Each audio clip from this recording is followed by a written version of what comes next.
Good evening. On behalf of the League of Women Voters of Warren and West Morris Counties and the Morristown Area League, I am pleased to welcome you to our virtual forum for the Chester Board of Education.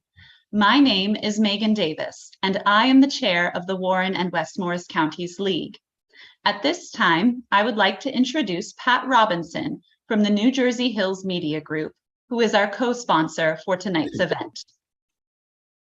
Megan, thank you. Yes, my name is Patricia Robinson. I'm the editor of the Observer Tribune, which is part of the New Jersey Hills Media Group, family of 14 local newspapers.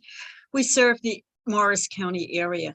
Now, we've been the source of independent news for decades, and if you're not familiar with us at some point, I would encourage you to visit observertribune.com. It's just the way it's spelled. Our mission is to provide in-depth and balanced coverage of all things applying to the Chesters, the Mendhams, and Harding Township and Washington Township, including coverage of events such as this forum tonight. As of just this year, we've had converted to nonprofit status under our new parent company, the locally owned Corporation for New Jersey Local Media. The organization was founded to ensure the survival and growth of our newspapers so that we may sustain and improve upon our tradition of providing quality, fact-based, and fair and balanced local news from trained journalists at a time when local news outlets are disappearing across the country. We're honored to partner with the League of Women Voters of the Morristown area to co-sponsor this forum tonight. As we share a core common mission to inform and engage residents on the local issues that affect our everyday lives. After all, an informed electorate is an empowered electorate, and we thank the League and all four candidates tonight for their commitment to keeping the public informed. With that, I'll turn it back to Megan. Thank you so much, Pat. Before I introduce our moderator and she then introduces our 6 candidates this evening, I'd like to say a few words about the League. The League of Women Voters is a nonpartisan political organization that encourages informed and active participation in government. Membership in the League is open to people 16 years of age and older of all gender identities and political affiliations. Elections and voting are core concerns for the League.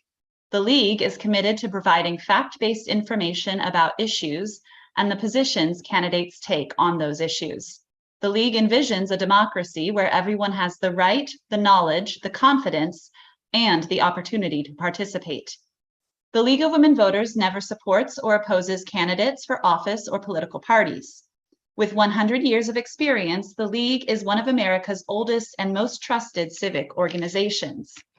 Any use of the League name or footage from this forum in campaign materials, literature, or advertising of any kind, including internet, social media, cable, or television, has not been authorized by the League of Women Voters. We encourage everyone to go to vote411.org, a one-stop site for information on all aspects of voting in New Jersey, with information about candidates up and down the ballot. You can find the Warren and West Morris Counties League on Facebook and the New Jersey State League's website at lwvnj.org. All forums conducted by New Jersey Leagues can be viewed on the New Jersey website and vote411.org. This forum is being live streamed on the Warren and West Morris Counties YouTube channel and will be available for viewing there afterwards. At this time, I would like to introduce our moderator, Evelyn Murphy. Evelyn is a League-trained moderator who is not from this voting district. Evelyn will introduce the candidates and outline the format for this evening. Thank you, Megan, and thank you to our co-host, New Jersey Hills Media Group, and good evening to our audience. I am Evelyn Murphy, and I will be moderating this evening. As Megan mentioned, League policy requires that the moderator live outside of the voting district. I live in Neptune in Monmouth County. We are here tonight to help you learn about your choices in the upcoming election for Chester Board of Education. There are 6 candidates competing for 3 open seats to serve a 3-year term, and 4 of those 6 are here tonight. There are 2 candidates vying for 1 seat to serve a 1-year term that's unexpired, and both of those candidates are here. I will introduce the candidates to you now.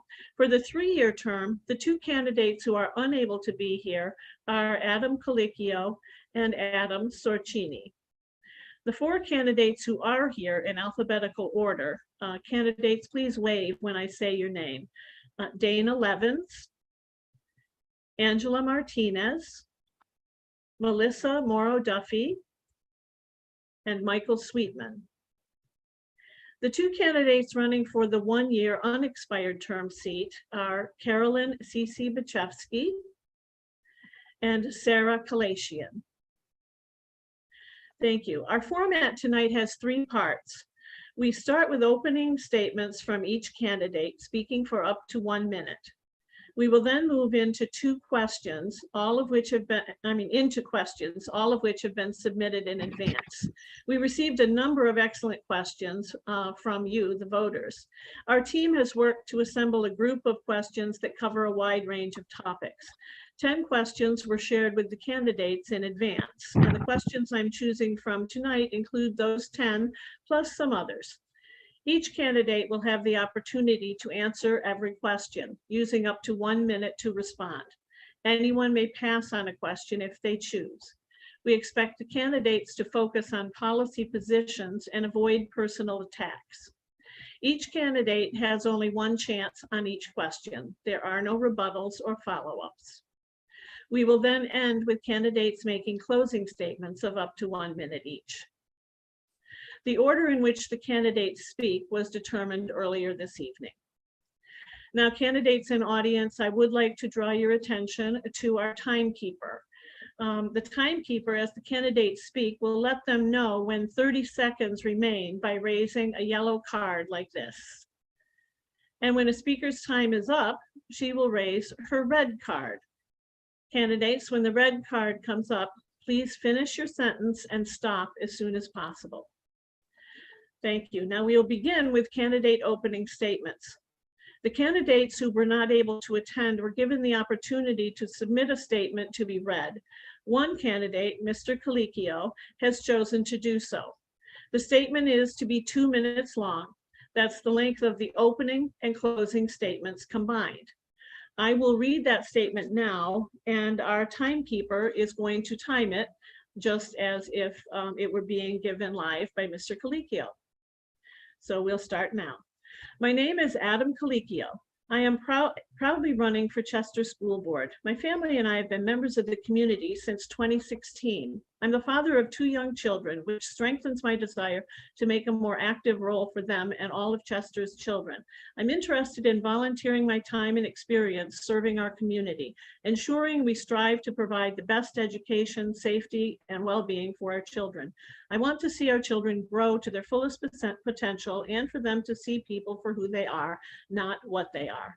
As a board member, I will ensure we have a collective voice for our children, one that is based in transparency, collaboration, parental rights, and fiscal responsibility. Having worked in corporate finance for over 15 years, my experience is focused on budget management while successfully collaborating to ensure fiscally responsible and balanced decision-making. Currently, no other candidates running have my extensive background and experience in corporate finance. This fiscal leadership and responsibility will be essential to the success of our schools. My key positions: parental rights. Decisions regarding our children should be a result of collaboration and communication, but parents should have the responsibility when it comes to their children. This includes education, health, and well-being, and family values. Parental rights is not just an opt-out, it is a fundamental right for parents to decide what is best for their children. Curriculum. I fully support age and developmentally appropriate curricula and parents' guardian interests and role in determining how to present sensitive and personal discussions to their children. I believe the district should promote an inclusive environment and acceptance for all, allowing for all perspectives to be heard. Fiscal responsibility. It is imperative that the district have a smart and balanced budget, meeting the requirements of our children need to receive their best education. Board members need to ask tough questions and identify the most impactful return for our tax dollars. Every dollar matters given the economic environment. Thank you. We now will hear from the other candidates in the order that was drawn earlier this evening. And we will begin with opening statement by Carolyn C.C. Bishevsky. Good evening, and thank you, Megan, Kelly, Evelyn, for having this opportunity for us to speak to everybody. My name is Carolyn C.C. Bishevsky, and I'm a resident of Chester for over 17 years, having moved here from Hanover, New Jersey. I came here for a more rural lifestyle in this bucolic slice of America, and the school systems are fabulous and the housing prices are fabulous because of those school systems. I grew up in Queens, New York. I'm a chemical engineer, and I studied chemical engineering in Potsdam, New York for over 37 years, employed by Fortune 500 companies. I'm an expert in water treatment and pollution control, well-versed in speaking and technical seminars, and I've engaged in competitive contracts, negotiations, and led technical instruction. Thank you. Next opening statement will be by Sarah Kalasian. Hi, everybody. Good evening. I'd like to thank the League of Women Voters for having this forum tonight. My name is Sarah Kalasian, and I'm a current member of the Chester Board of Education. I'm a mom to Hannah, who's in 7th grade, and Simon, who is in 6th grade, and wife to Craig, who's an architect and the owner of Pren Kitchen here in town. I'm committed to our community and happy to reside here. And I'm proud to be a part of our current board, where I help to maintain the balance that has guided us to be a high-achieving district with excellent home values. Getting up to speed as a board member takes at least a year. Since I am running for a 1-year term, it makes the most sense to elect me to fill this position. I'm able to hit the ground running. I'm campaigning under the Proven Balanced Leadership tagline, and I ask for your vote this fall. I am ready to serve another year on our Board of Education. Thank you so much. Thank you. The next opening statement will be by Angela Martinez. Good evening. Thank you to the League of Women Voters for hosting this forum, and thank you to my fellow candidates for participating tonight. My name is Angela Martinez, and I have 2 children in our school district in 2nd and 5th grades. I'm thrilled to be running for the Chester Board of Ed for my kids and for all of our children. As a former teacher with 14 years of classroom experience, I know my perspective will be a valuable asset to the board.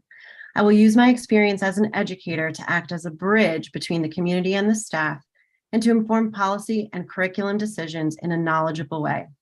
I have seen firsthand how teachers who feel supported thrive in their positions, and I believe it is the responsibility of the Board of Ed to partner with the staff in order to best serve our children.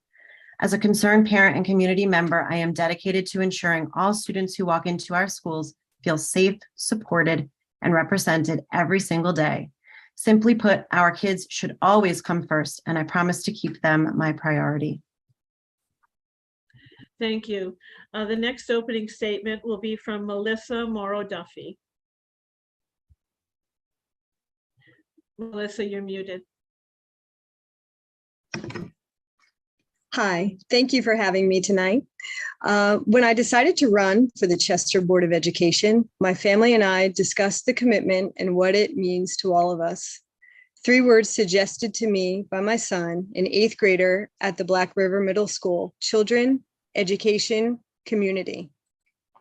He chose those 3 words because, as he said, they're the perfect words to describe what our town is proud of. We have pride in our children, pride in our schools, and pride in our community. I couldn't agree with him more. We have a great town and a great community, and our children are our future. The education we can provide them benefits us all. Thank you. Thank you. The next opening statement is from Michael Sweetman.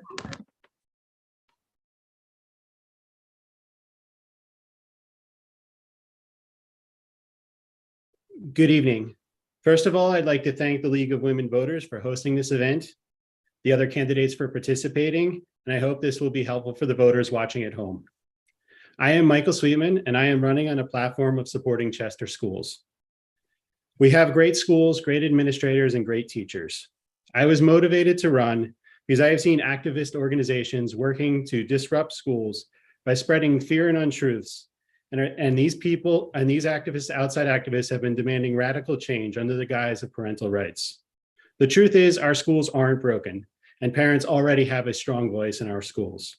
If elected, I will not be coordinating with outside organizations. I will work on behalf of our parents, our students, and our taxpayers to make sure Chester schools continue to be a system that we should all be proud of and continue to deliver great results for all students. Thank you. Thank you. And then the final opening statement will be from Dana Levens. Thank you. Thank you to the League of Women Voters for holding this candidate forum. My name is Dana Levens, and I am running for a 3-year term with the Chester Board of Education. As a longtime early childhood educator and administrator, I inherently understand the importance of balanced leadership and how that translates to the student experience. It is disheartening to see how partisan politics are playing out in our schools, and our students are at the epicenter of a battle that puts their education at risk. As adults and as parents, we need to be facilitating their varied experiences through opportunity, education, and active participation. It is a top priority for me to ensure that the high level of education and student experience that we've come to expect here in Chester is maintained and expanded upon, not narrowed and whittled down. Dedication to education is not just my tagline, it's a promise. As mom to 2 children in our district and as an active community volunteer, I am fully committed to students and helping to maintain a balanced board without the interference of political pressure. I will be an advocate for all children and for schools that work for the students, families, and the community. Thank you. Thank you, candidates. Now we'll turn to the questions. With 6 candidates speaking, it is possible for a candidate to lose track of what the question was if they're low down in the answers. So I want to start by telling the candidates, if you'd like the question repeated at any point, you can simply ask me, and your time won't start until you actually start to answer the question. So the first question is going to be answered first by Mr. Sweetman. This question is a very general one, and you can tell us a little bit more about yourself, about what you see. What is your vision for education in this community? Thank you. My vision for education in this community is a school system that prepares our children to excel in high school and to eventually become happy and successful adults. It is a school system that gives them the tools to explore the world and find a career and purpose in life that makes them happy. It is a school system that covers basic tools like math, language, and science, but a school system that also introduces them to all the other wonderful things that make a life full of adventure and wonder: art, music, sports, and creative expression. A school that no matter where they go in life, they will remember fondly, and one that can serve as a model for the schools that they will someday create for their own children. We have a great community, and with so many amazing people and diverse experiences and talents. We have a great school system already as well, and I believe that we can deliver on this vision and continue to do even better in the future. Thank you. Thank you. Second to answer this question is Mrs. Bashevsky. Thank you. I'm a grandparent of 2 children in the community and very involved with their friends and the school. And my vision for this education is in this community is the Chester schools are leaders in math, science, technology, and engineering, the STEMs. These disciplines lead to critical thinkers and problem solvers. These disciplines are the ones that our children will need to draw on to solve climate change, energy shortages, renewable foods, renewable energies, pollution, and resource recovery. A clean and plentiful environment leads to a prosperous nation. When all the community's basic needs are fulfilled, there is security and harmony among all the community. I'm hoping that we focus on STEM. I'm one of the first STEM women back in 1977. So that's very dear to my heart. Thank you. Next is Mrs. Levens. I believe in comprehensive, diverse education that teaches students how to be effective learners and also how to continue on to be students of the world beyond the classroom. I believe in fostering study skills that students can apply throughout their educational journeys and critical thinking skills that are invaluable as scholars and as citizens in the workforce and beyond. Thank you. Thank you. Next on this question, Ms. Morrow Duffy.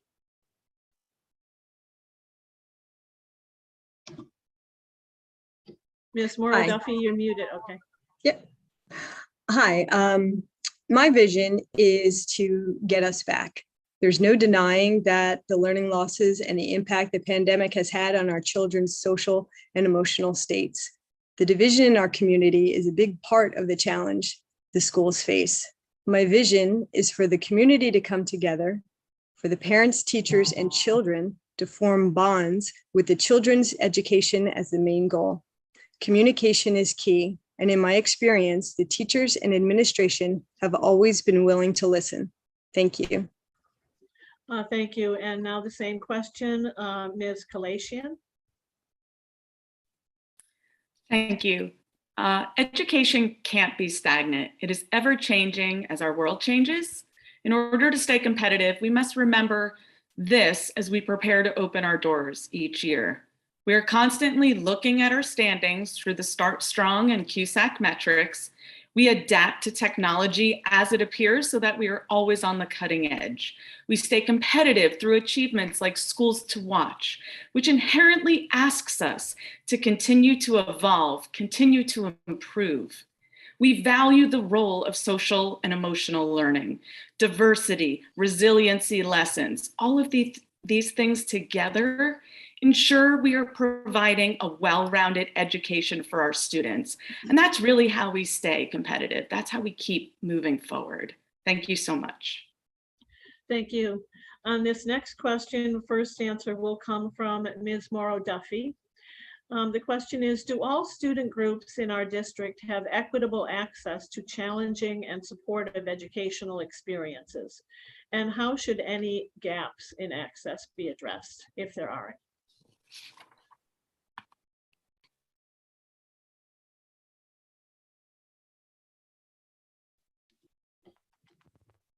Our special education department is amazing and highly regarded. There are parents who move to our district solely for that reason. In terms of supporting our higher achieving students, I suggest collaboration with our surrounding school districts and sharing our best practices with each other. There's always something to learn, and working together as a team provides an environment to see where the next best idea will come from. Thank you. Same question, Ms. Martinez.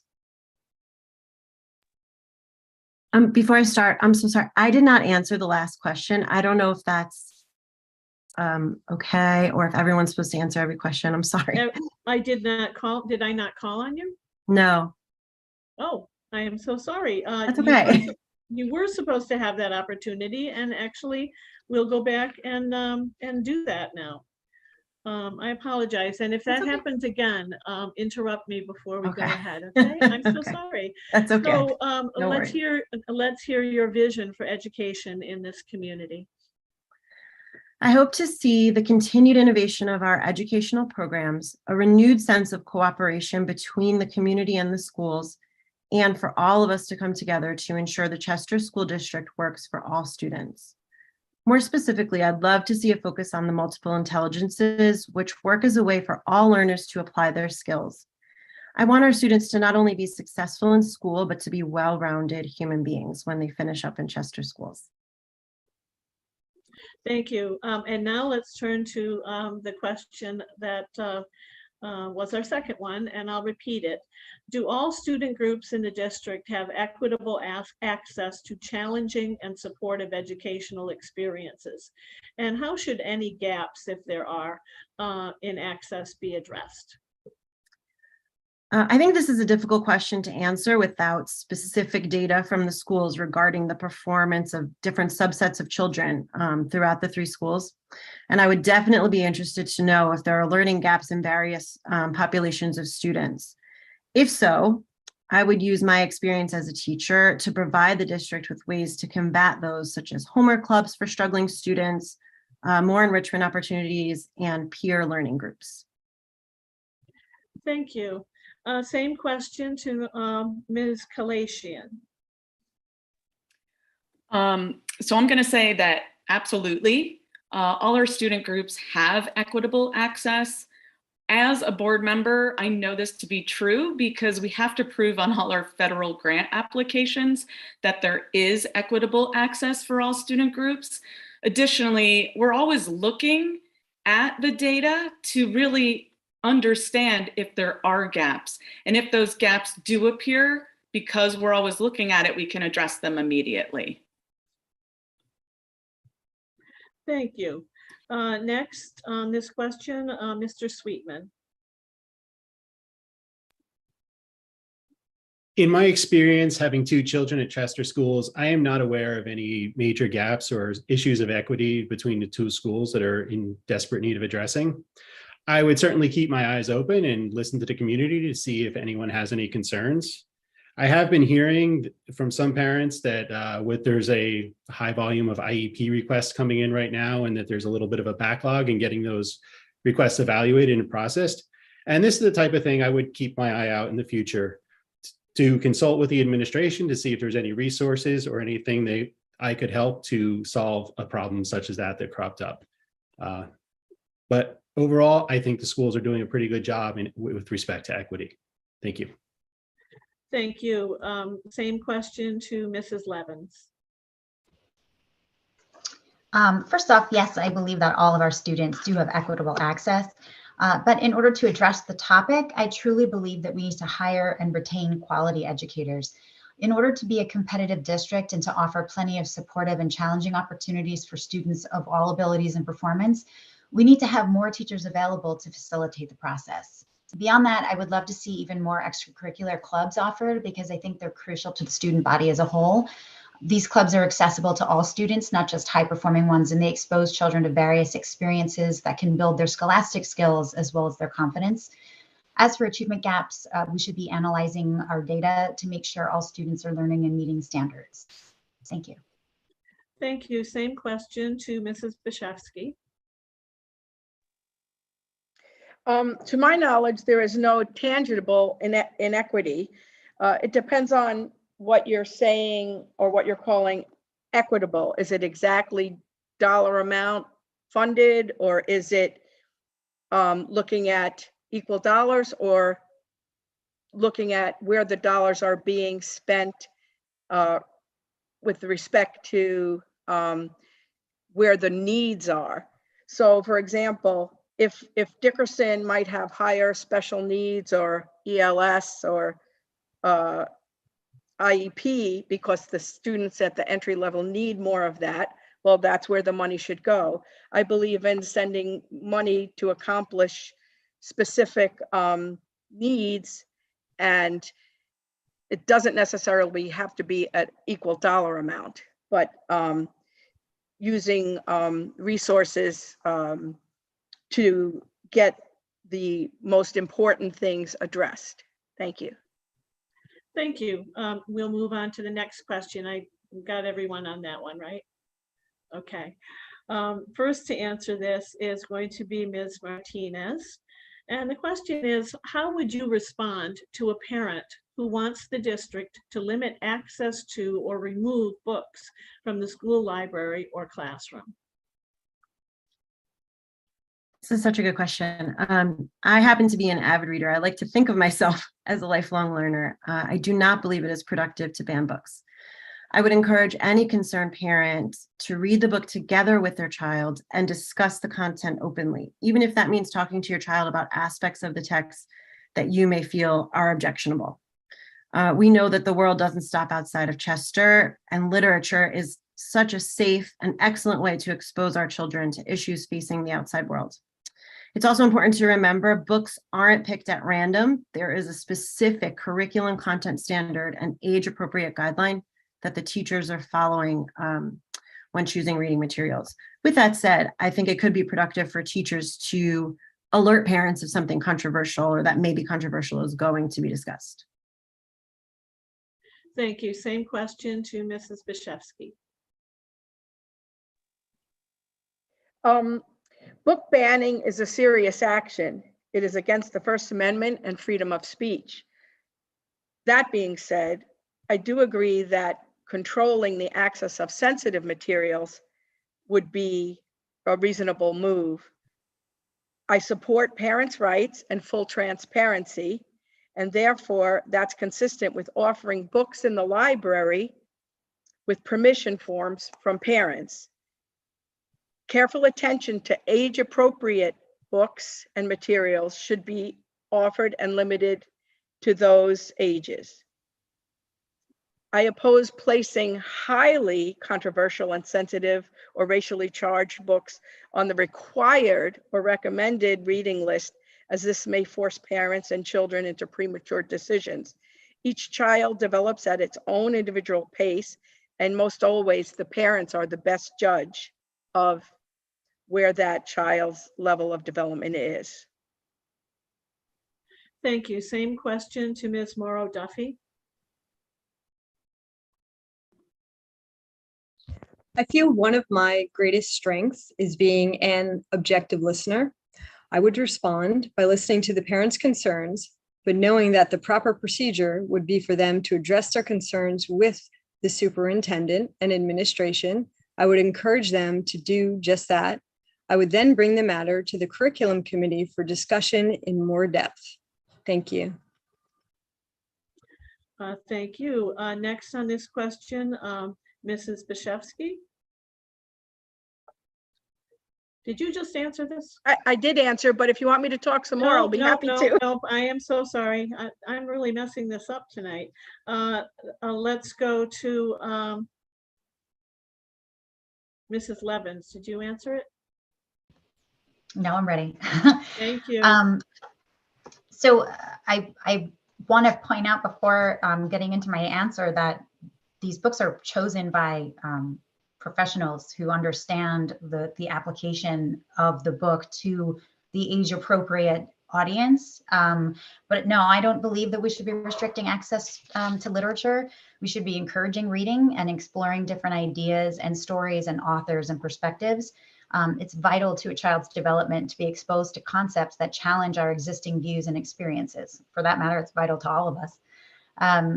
I think we should have conversations with our children about content and go through it together. Perhaps a note from the teacher about sensitive topics, material could be helpful, but I do not believe in restricting literature. Thank you. Thank you. The same question to Ms. Kalashian.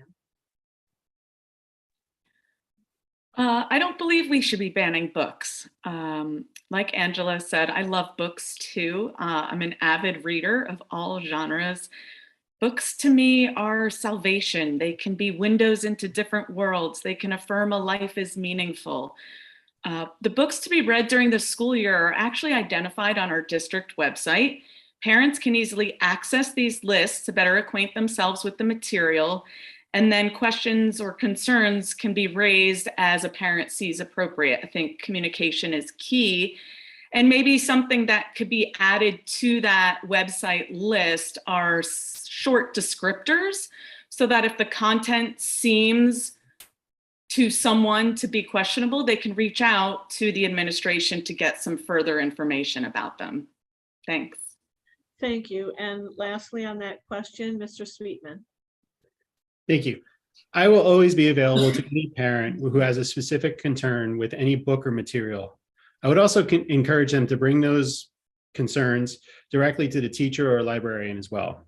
I would look to those professionals and any applicable standards to see if there is an issue with age appropriateness or content.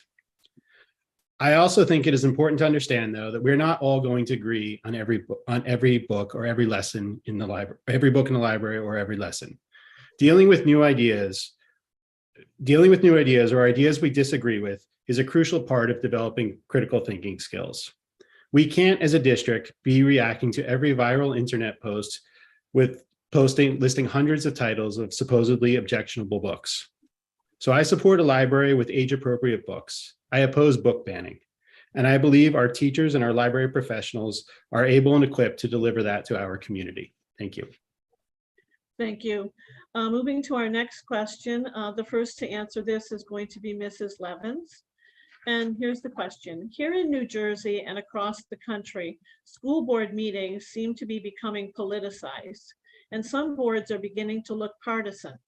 What will you as a board member do to ensure the Chester Board of Education remains nonpartisan and fulfills its responsibility to the school district and to the residents it represents? I can't believe I have to be first with this one. This is an extremely relevant question. I truly believe that that school boards are supposed to be nonpartisan. There should be no outside influence of any political organizations. And I feel like there's a code of ethics that board members are supposed to adhere to. And I think there needs to be a strict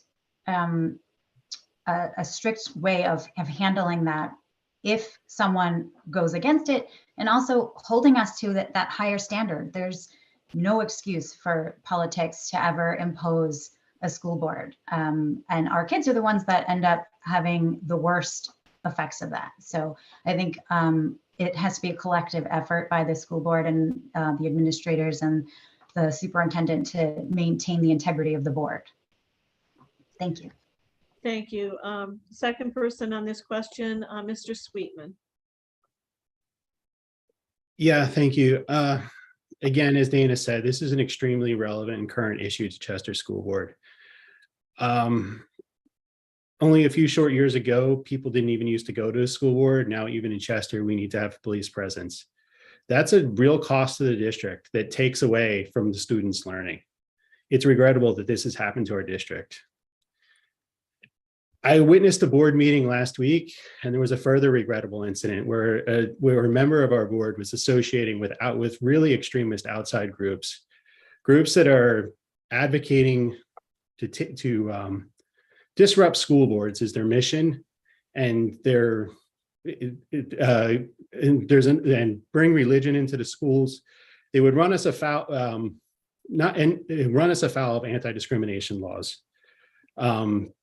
We really need to, I'm going to refer back to my opening statement where I said that I pledge to work on behalf of the parents and Chester students of Chester.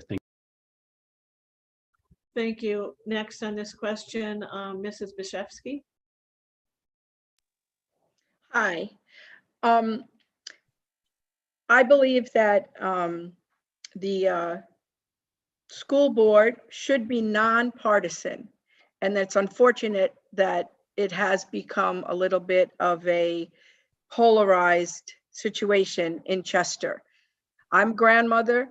I came up because I don't have kids directly in the school.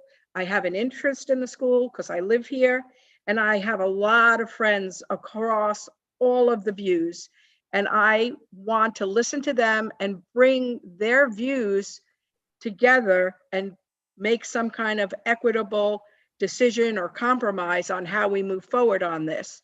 But there's new laws in New Jersey, but there's a lot of gray area and a lot of flexibility in following those laws. And if people have trouble moving forward with the very, very strong point of those laws, we can go slower and softer. Thank you. Thank you. Same question, Ms. Kalashian. I think the way to keep a board like ours nonpartisan is not to allow it. When I first got elected to the board, I can tell you there were people on both sides of the fence, but it never came up in our decision making because our goal and our focus was what's the best interest of our students, of our administrators, staff, and teachers, of our community members who are taxpayers.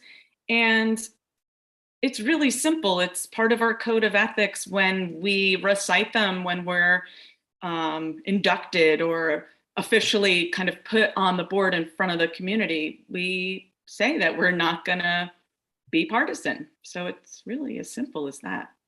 Thank you. Thank you. Same question, Ms. Martinez. The partisanship of boards around the country and in New Jersey is actually the entire reason why I decided to run for Board of Ed. The code of ethics for the boards of ed is so clear.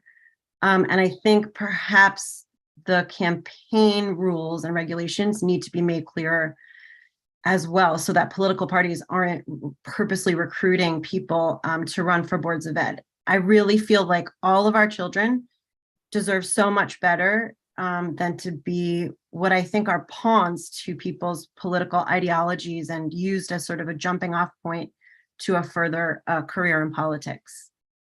So thank you. Thank you. Ms. Morrow Duffy. It should always be about the children. We are here for them.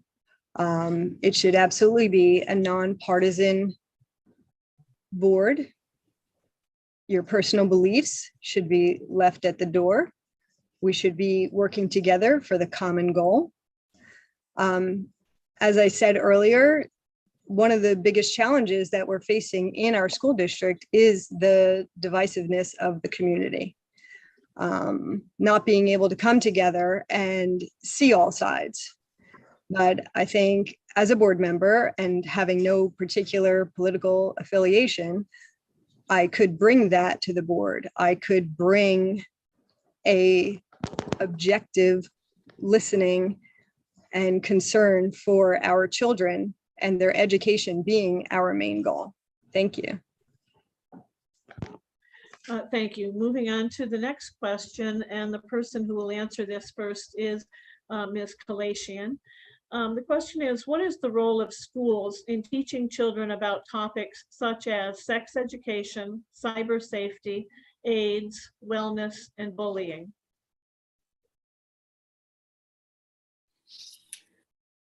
Thank you.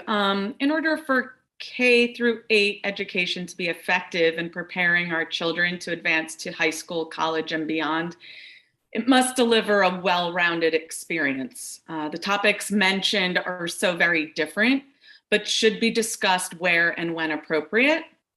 Of those mentioned above, and based on the very real threats posed by social media, I do think sex education, cyber safety, wellness, and bullying are all extremely important.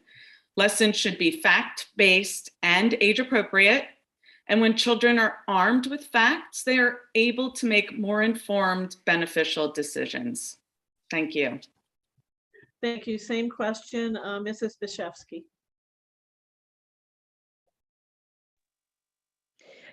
Yes, I think that sex education, cyber safety, bullying, AIDS, HPV, HIV, wellness, all of that should be broached within the health class at age appropriate levels, with parental opt-in and perhaps opt-out options. These topics should introduce children being coached and encouraged to discuss in detail with parents. Age-appropriate material can be sent home to guide the home discussions as parents see fit, and for their child and for their culture. In my opinion, sex education should lean towards the biology in the lower levels, K through 5, then interjection of soft social alternatives and topics in 6 through 8, and then more detailed discussions in high school level. Never should any, oh, sorry. Thank you. Same question, Mr. Sweetman.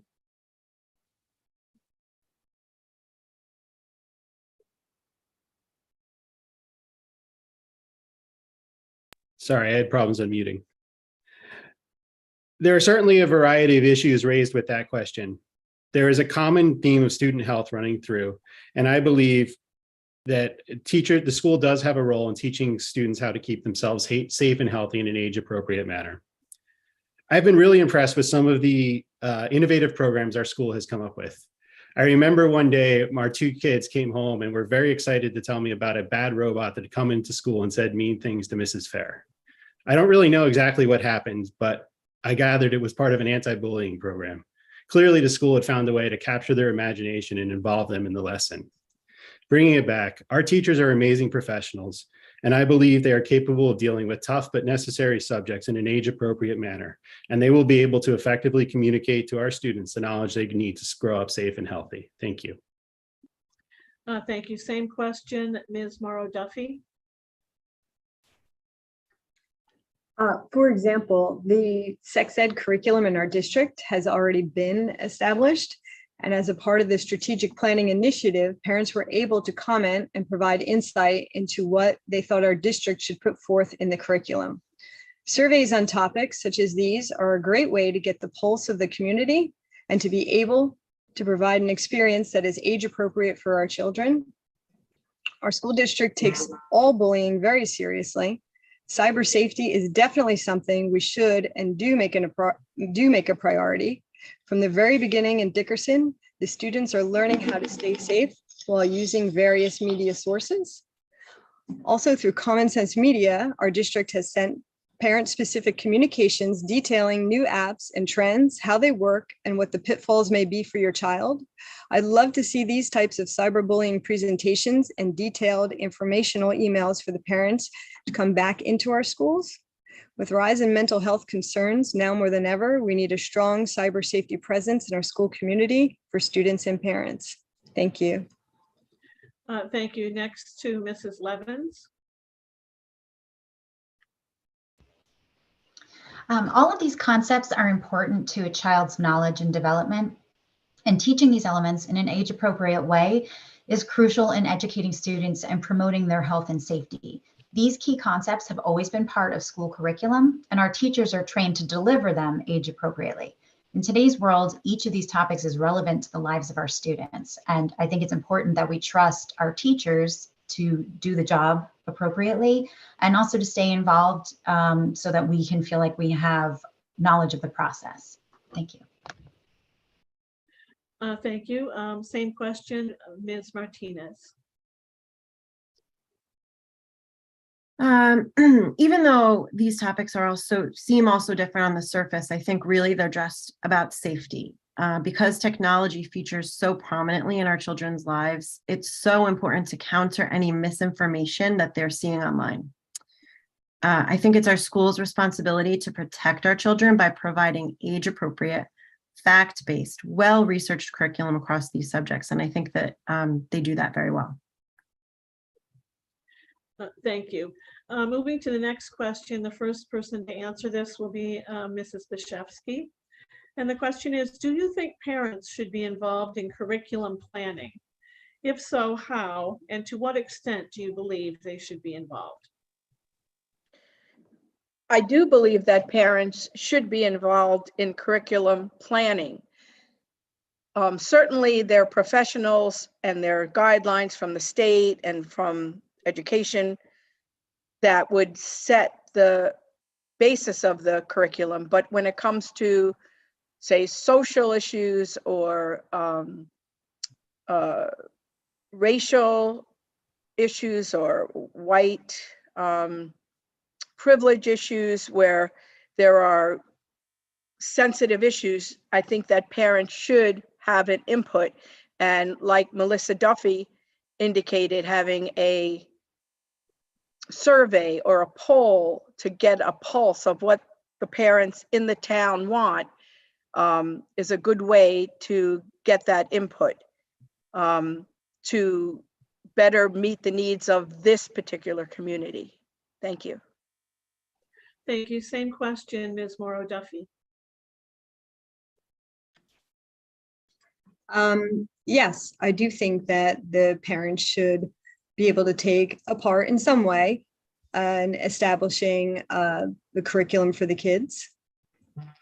We do that in our district in a way through our strategic planning sessions with the breakout groups on specific topics and specific things going on in the school. I think it is a great way to bring the community together, the school community, the parents with the students and the educators to be able to provide the age-appropriate events, curriculum, and activities for the kids. Thank you. Thank you. Ms. Martinez. I think that there are times when it's appropriate for parents to be involved, and other times certainly, I mean, you don't want me planning an AP Bio lesson, I'll tell you that much. I think it's important to remember that we require teachers basically to be almost overqualified for their positions. They have master's degrees, they have extra credentials, they're constantly going to extra information sessions. So I think it's important for them to remain the experts. But I loved the way that our community came together for the new social studies and sex ed curriculum. I thought it was such an important way to get the parents involved, particularly because the board and the administration knew that there would be some concerns, and I felt that they were listened to so well. So I think it has to be balanced, just like anything else. Thank you. Same question, Mr. Sweetman. Yeah, thank you. I think it's important to understand that our school already does offer formal ways for the parents to get involved with the curriculum planning. There's the curriculum planning committee that the parents are welcome to join. There's also the strategic planning committee, which has a great effect on the curriculum that is ultimately adopted and the direction our schools go in, and the parents are involved in this. There is also the informal feedback methods, which I think they are quite often quite effective. You can talk to parents, can talk to board members, can talk to the administration. I've always found them to be responsive and taking all the parents' concerns seriously. I think as a whole, our district already does a pretty good job of incorporating parent feedback into the curriculum planning. Thank you. Thank you. Next, Ms. Kalashian. Thank you. Yeah, I'm going to agree with Angela. We had a lot of fun at the strategic planning this past spring. Parents should be involved, and I think there is a fine line between where they are and where they aren't. And our teachers really are so qualified to do this work.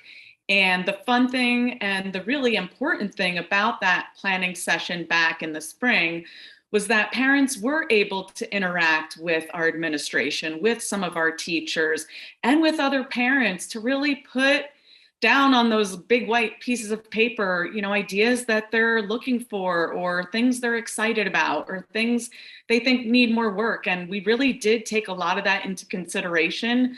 And I just think that is the way forward. Like, let's let the professionals do their thing, and parents should have some say. And as we can see from all these answers, they really do already. Thanks. Thank you. And now Mrs. Levins on that question. So I'm just going to sound completely redundant and kind of repeat what everybody said, but I 100% trust our educators to do their jobs. They are the professionals, they're the trained professionals who know exactly how to do their jobs when certain things are appropriate. However, I also do believe that parents should be involved in the process. And like everybody said, there's the strategic planning process, which I was fortunate to take part in this year. And it's a process that is so important. If you have concerns, you have questions, take part in this process. They invite everybody, all the parents, the community to get involved in this. There's surveys that they send out asking what your priorities are as far as education and fiscal priorities and things like that. So I really do believe the district does a great job involving the parents. I think that where appropriate, parents should absolutely have the knowledge and their say. I also do believe, like was said before, that we do need to trust our teachers too. Thank you. Thank you. Moving on to the next question. The first one to answer this is going to be Mr. Sweetman. And the question is, several community members submitted questions relating to parental rights. What is your vision for the way the board approaches parental rights? Do you think there are changes that need to be made to the current policies that are in place? Yeah, I think my answer is going to be largely similar to the previous question. I mean, our schools already offer many opportunities for parental involvement. I already mentioned the strategic planning and the curriculum development. Our district, again, has been posting that curriculum to the entire curriculum to the website for years. They were leaders in that district. And parents have long had the option to opt their children out of sex ed if they were uncomfortable with it. And I think the new sex ed standards is where a lot of the concerns have come up. I don't see any need for major changes in this area. I have seen some ideas that I believe could be more harm than good. I've seen some ideas that parents should have the right to review and object to teachers' individual lesson plans.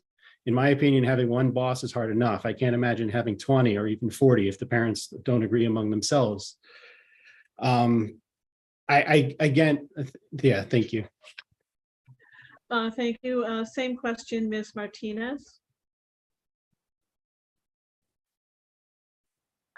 We have rights, and I'm thrilled to use them. We can question our teachers. We can meet with administration. In our district, you can get on the phone with the superintendent, which I have to tell you is a very rare phenomenon.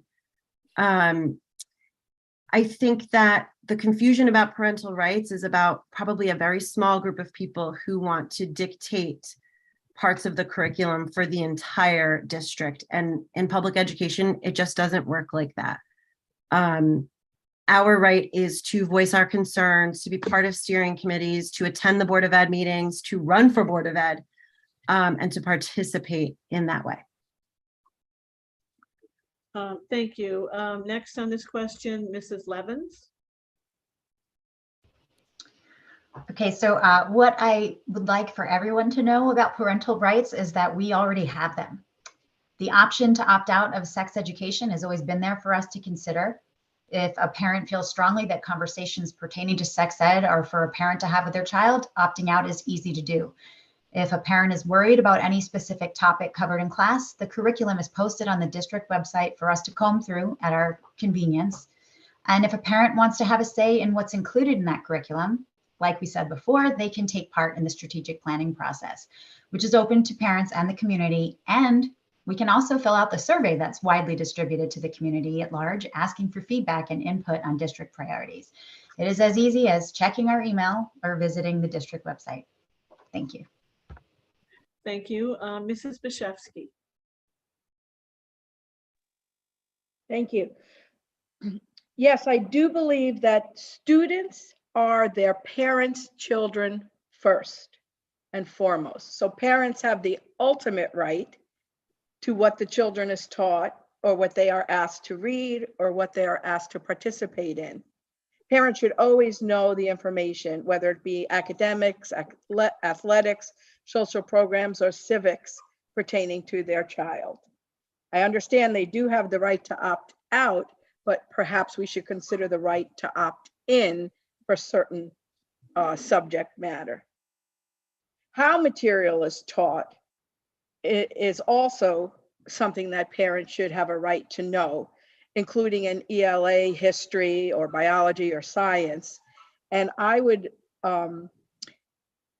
work towards getting teachers a random sampling of teachers' lessons plans that could be reviewed so we could fully appreciate how the material is being taught. Thank you. And next, Ms. Morrow Duffy. Parents are always welcome at any Board of Education meeting to voice whatever concerns they may have to the board. I have on many occasions stood up at a meeting and voiced my own concerns. I hope to continue being an advocate within that role, as I feel that my concerns were considerately addressed by Dr. Van Wert and handled appropriately within the school. Just like myself, I feel all parents should take the initiative to voice concerns directly to our administration. I have found them always willing to listen. Thank you. Thank you. And Ms. Kalashian. Thank you.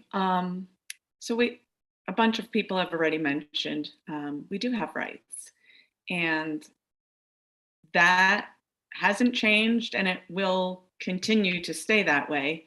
There is so much information out there. As a few of us mentioned, our administration, our teachers are really willing and able, and they want to have the questions. They want to have the discussion.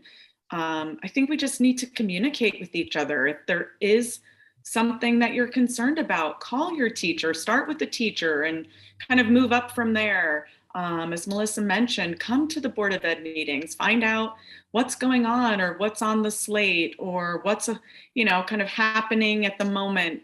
And I think if we just all communicate more, I think there's going to be a lot of happier people. And, just that transparency is there. We just, I think, need to seek it out sometimes.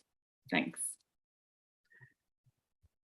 Thank you. We're going to move now to this I think is going to be, well, maybe we'll do another question after this. So this will be our second to the last question. And we will start this question with Mrs. Bashevsky. What should our school district do to better prepare students as citizens?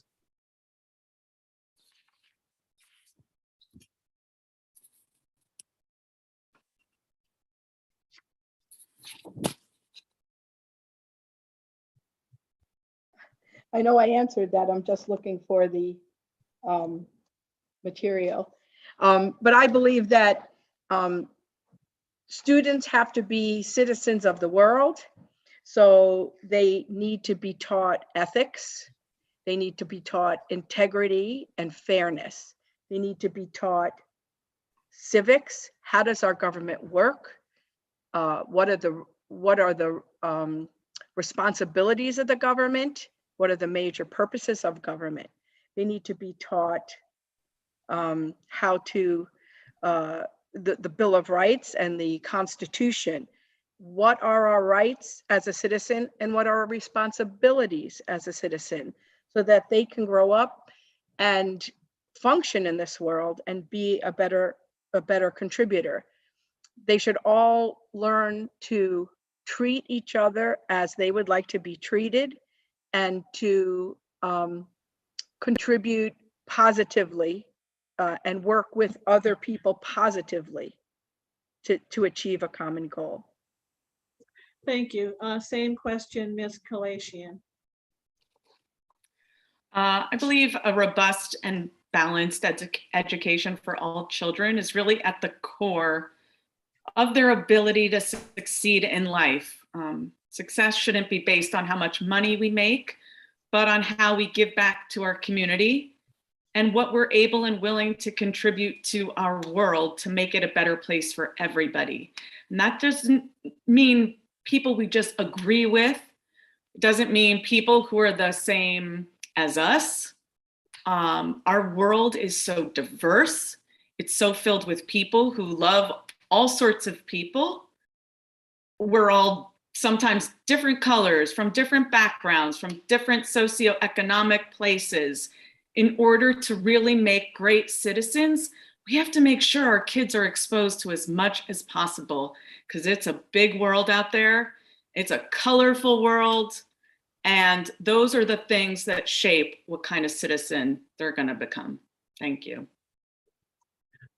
Thank you. Mr. Sweetman. Yes. One of the side benefits of remote learning was that I received much more of a third grade education than I wanted. That being said, I was impressed with the module on the Holocaust.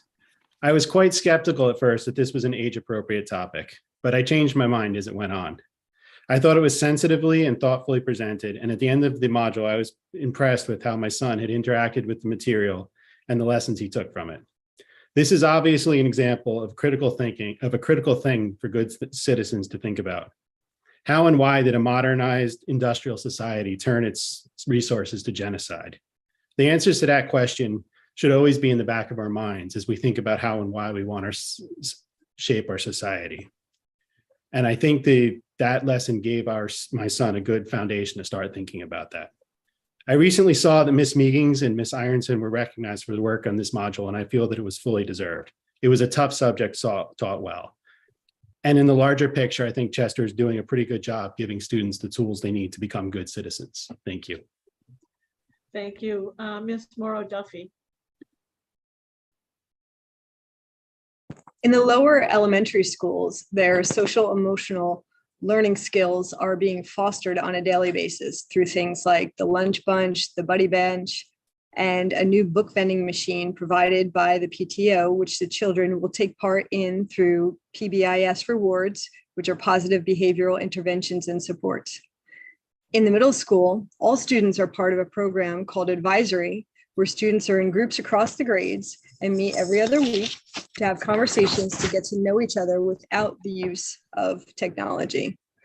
This is a program that was detailed in Dr. Pasek and Mr. Pizzo's recent presentation to the Board of Ed on why Black River Middle School has been designated a school to watch. It was a fantastic presentation, and I'd love to, as a board member, be able to support such comprehensive works by our teachers who value the advancement of life skills, which in turn build a well-rounded citizen. Thank you. Thank you. Next, Ms. Martinez. We all know that the world outside of Chester and within Chester even is a beautiful and diverse place. Our children are inevitably going to be out in that world and expected to thrive and at the very least work well with others. We don't do our children any favors by sheltering them from that. And in fact, I think it's incumbent upon all of us to ensure that students are working with a broad range of diverse materials in order to prepare for life as contributing members of an ever-changing society. Thank you. And Mrs. Levens. So I feel like you can't tackle this question without acknowledging that in this politically driven time, there is a push to narrow down the exposure to diverse curriculum. I believe that preparing students to be citizens requires a diverse, expansive curriculum that encompasses a global view and encourages children to be respectful and empathic as they build their knowledge and awareness of varying cultures, backgrounds, and experiences. Our district should continue to build on this and offer a comprehensive and competitive curriculum that is relevant to contemporary life. Thank you. Thank you. Now moving on to what will be our final question. The first person on this will be Mrs. Levens. And the question is, what is your most important fiscal priority in the school? And how are you qualified to be a steward of taxpayer funds? I think my top priority would likely be maintaining and updating our classrooms, buildings, and learning materials, because that's crucial to student achievement and experience. I also think it should be a major district priority to hire and retain quality educators in light of the national teacher shortage. I believe in the power of collaborative efforts and that it's important to listen and take all points of view into consideration when deciding on fiscal priorities. Having been a preschool director, I have experience with the strategic allocation of funds, as well as staff retention and prioritizing facility updates. Thank you. Thank you. Same question, Ms. Martinez. The most important fiscal priority, in my opinion, would be to attract and retain great creative teachers. Overall, the most important priority of the Board of Ed is to balance the need of the students with the confines of the budget. We know that most of the district's funds go to our compensating staff, so it's important to work creatively with remaining resources to provide our students with the materials they need. Having worked in districts that are far more underserved than ours, I know how to do a lot with a little. And I'd like to say I became an expert on getting creative with smaller budgets while still providing the best experience for my students while keeping costs low. Thank you. Ms. Kalashian. So I think to kind of piggyback on Angela's statement, I do think the most important fiscal priority is managing our budget in the best way possible. A lot of the budget funds go to those hard costs, the special education programs, employee salaries, health benefits, insurance, busing, sort of all of those things don't leave a lot left over. So how do you manage what is left? I know we've always been very considerate of taxpayer money, both in my tenure as well as before my time. So that's always something in the back of our minds, really keeping that tax levy below that 2%. But also a steward is one who shepherds, who manages, who looks after another's property. There's a level of trustworthiness that comes with being a steward, and we are elected to have and to keep the best interests of the district at heart at all times. As long as we keep doing that, we're going to keep succeeding because we have a really fantastic district. Thank you. Thank you. Mrs. Bashevsky. Yes, the most important fiscal priority that I see today are the salaries for the teachers, administrators, staff, and aides. We must assure the highest quality and qualified teachers and staff that will remain in our schools to properly teach and care for our children. In this uncertain time of scarce labor and teachers leaving due to difficult and challenging work conditions, we need to ensure that the best teachers are there for our children.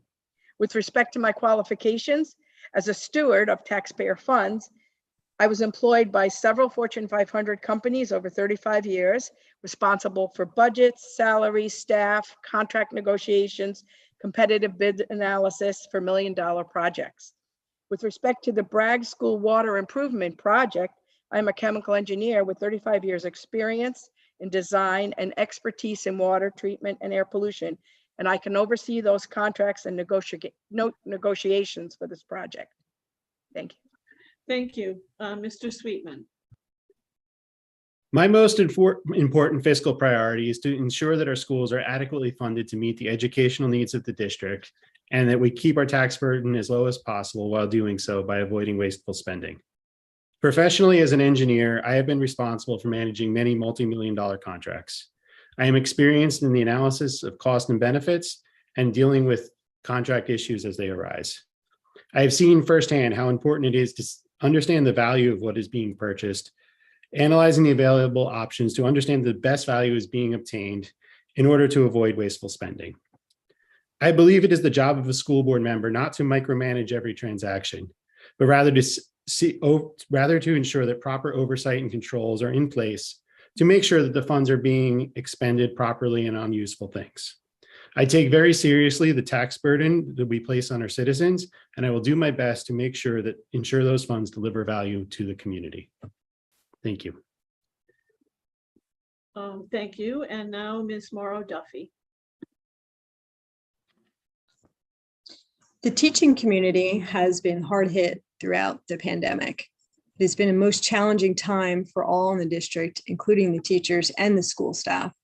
I think one of the most immediate concerns is finding and retaining qualified people to fill the many positions we have in our school.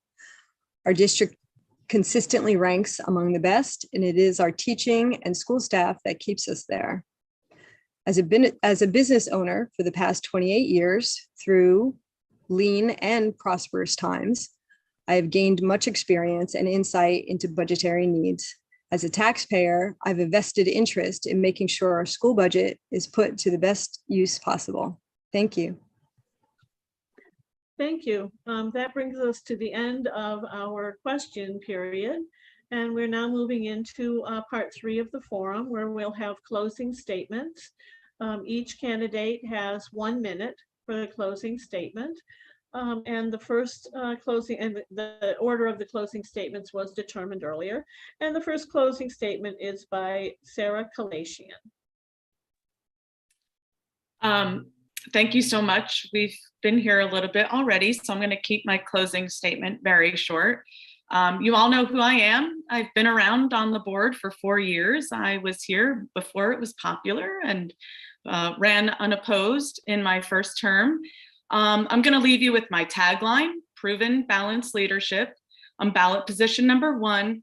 And my favorite book is Walden, or Life in the Woods by Henry David Thoreau. Thank you so much, everybody, for tuning in. We really appreciate it. It's a big decision. It's a big year. And I hope I have your support this fall.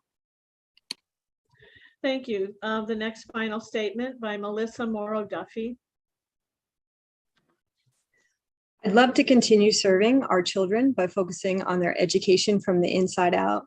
I believe my business owner experience, my volunteerism for the past 8 years within the school district, and attending every Board of Education meeting, and the ability to look at problems and concerns objectively put me in a position for a seamless transition to serving on this Board of Education. I welcome positive discussions and can be reached at my campaign Facebook page, Melissa Morrow Duffy for Chester Board of Education, or by email at morrowduffy4boe@gmail.com. Thank you for having me tonight. Thank you. And now we'll hear from Carolyn C.C. Bichevsky. Thank you for this opportunity to talk with everybody. I am a grandmother. I am a person that is in the community helping people. If you know me, you know that I am a cooperative, community-minded person. I very much care about children and the future and their well-being. And I understand balancing working mothers and school and teachers. It's a lot on your plate. I'm retired. I have time. I'm willing to listen to you and take your views to the board and help you guys get what you need, get the information you need, and feel comfortable with what your children are learning.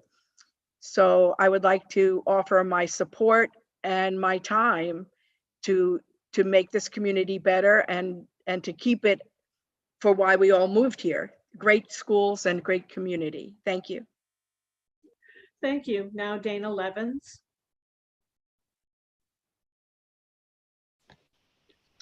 I'm running for the Board of Education because I am dedicated to education and volunteerism is close to my heart. Our students are not just students of Chester, they are students of the world. They're global citizens facing an ever-expanding landscape of information and exposure, and our responsibility is to prepare them for the very big world outside of our hometown. I believe that with strong, balanced leadership, community support, and dedicated teachers and faculty, Chester schools can continue to be a welcoming and inclusive space that fosters kind, informed, and exceptional students. As a longtime preschool teacher and director, and as the co-founder of a nonprofit organization based in Chester, I have relevant experience and a dedication to our community. If elected, I will promote high-quality education, balanced and inclusive leadership, ongoing cooperation between parents, teachers, and school administration, and I will do this in order to maintain our high rankings and our local property values. I hope I earn your vote in this very important election, and you can find me at ballot position 1. Thank you. Thank you. And now Michael Sweetman. Thank you. Once again, thank you to the hosts and the other candidates for participating in this event. These last few years have been difficult for all of us. To paraphrase Tolstoy, every family has been struggling in its own way. Remote schooling put an unfair burden on parents, and the children have suffered from a lack of in-person schooling. As a parent, I have been living through it all, as you have. I believe focus is needed on the nuts and bolts to make sure our schools fully recover. This means improving and maintaining our facilities, hiring and retaining qualified teachers, seeing that the buses run safely and on time, that quality and affordable before and after care is available for those parents that need it, that special services are available to those that need them, and that we accomplish all of this by keeping our taxes as low as possible. I believe that ultimately we can find much more to agree on than we disagree on. There is much work to do, and that is why I ask you to join me in supporting Chester schools. Thank you. Thank you. And now Angela Martinez. First of all, I'm disappointed no one else shared their favorite books. I thought that was going to be a fun game. Mine is Their Eyes Were Watching God by Zora Neale Hurston. Thank you so much to everyone who's watching. It's a Monday night. I know it's a tough time to be here. Thank you for hosting this. This is amazing. Like everyone I know, we moved here for the schools, and I'm ready to work to make sure they deserve the reputation that they have, which is wonderful. I'm dedicated to helping create lifelong learners, to ensuring our students are prepared not only to succeed in school, but to be well-rounded human beings. I believe books are to be read and discussed, not banned, and that we can exercise our rights as parents by staying informed and keeping a constant thread of communication with our school. Finally, I believe that the Board of Ed must stay nonpartisan in order to do its job properly. If you agree with me, please vote for me. I'll be in ballot position number 2 in November. And thank you so much again. Thank you, candidates, for sharing this time with us. We've enjoyed getting to know you and your platforms. I know if I were a voter in Chester, I would have a very difficult time choosing between the candidates. I want to thank the League of Women Voters of the League of Women Voters of Warren and West Morris counties, and thank our co-host, New Jersey Hills Media Group, for making this forum possible. Now a word to our audience. Thank you for being here. And you do have a difficult choice to make, not only on this election, but all of the other candidates that will be on your ballot. So please take some time and make a plan to vote. And as Megan mentioned earlier, you can go to Vote 411 to see all the candidates that are on your ballot. And you also need to know that there are 3 ways that you can vote. You can vote in person, either through early voting, 10 days before the election, or you can vote in person on election day. And you can also choose alternatively to vote with a vote by mail ballot. And then the vote by mail ballot can be handed in either by mail, by putting it in a drop box, or by taking it to your county elections office. So please make a plan to vote, and please be certain to vote, and make sure that you bring all of your friends to the polls. And thank you again for being here to see the candidates.